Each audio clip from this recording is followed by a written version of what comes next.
Hi, welcome to Techie Dialogue. In today's video, we'll show you how to merge two videos in Clipchamp. If you have two short clips you want to combine into one, this easy tutorial will guide you through the process step by step. Let's get started. Step 1. First, open Clipchamp on your device and create a new project.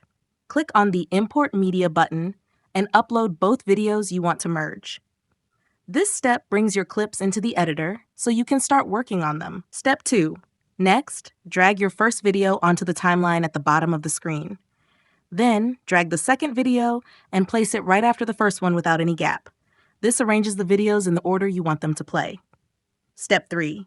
If needed, trim the beginning or end of each clip by clicking and dragging the edges in the timeline. This makes sure the transition between clips is smooth and keeps the final video neat and clean. Step 4.